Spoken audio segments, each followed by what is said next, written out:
I know that you have had quite a number of different businesses, and when I first recorded an interview, you said that you were a business guy. And I myself, I'm not a businesswoman. I teach for I'm at state university, so it's relatively easy for me. Now for 3 months, I have had classes and exams online. So I haven't had to decide on anything. So what they say that nowadays it's just like a pandemic crisis is crisis, and in crisis people have very different ideas. In crisis, it's like what is the proverb about necessity is the mother of invention. So people in crisis start thinking in a different way. For example, what they say that the mindset changes. So my first question is, has anything in your mindset changed? Yes. I've become far more cheap. Cheap would be so I think twice or 3 times or 4 times, do I really need to spend that money? Okay. So you mean cheap if you want to buy or anything? If I want to buy something. Do I need to buy that piece of furniture now? No. Do I need to upgrade the car now? No. So everything that I would normally have to make as a big investment or a big expense was easily delayable because my life didn't depend on it. You're asking us, I'm saying the virus, the world is asking us to go into a situation where we don't know when it's going to end. And the first thing you can do, you can't always immediately grow your incomes. The first thing that you can do is reduce your expenses. So I found myself being much more sensitive to spending money.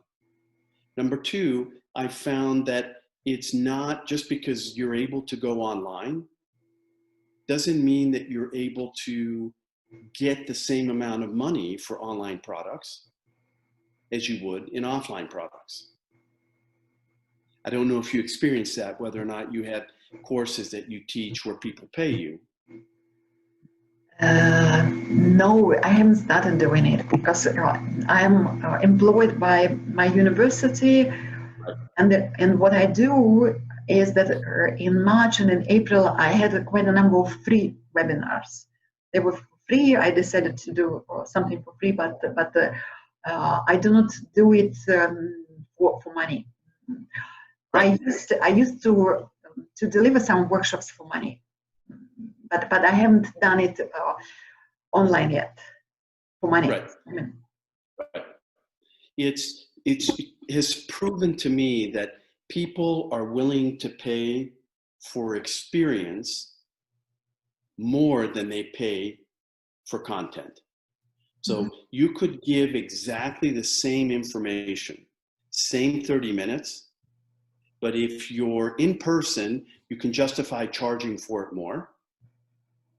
But if you're online, people expect to pay less. Now, perhaps it's one of these things that you do where everybody's been affected, and so I'm not going to charge them as much because I'm not going to pay as much. One thing I changed that I learned from the UniCredit Bank, I'm happy to use their name, it's not a paid advertisement, but I read an article and they said they had initiated a policy where they would immediately pay the invoices that were sent to the bank for services or products or whatever that the bank sold.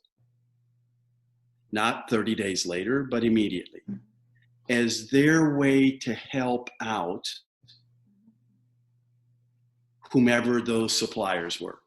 And I looked at it and I said, what a great way to help. And so I said, I'm going to do the same thing. If I get a bill, I'm going to pay it immediately. I'm going to surprise the hell out of that person that they get paid the same day they issued the invoice. That's my little contribution to them, because the worst thing you would want to do in this is to start to do things and then people long pay you. So they, instead of paying on 30 days, within 30 days, let's say they go to 60 days, you're now in a complete state of confusion. Am I going to get paid? When am I going to get paid? And I would much rather do something nice for people than the other way around. I bought it, I owe it, I'm going to pay for it. Yeah, that's great.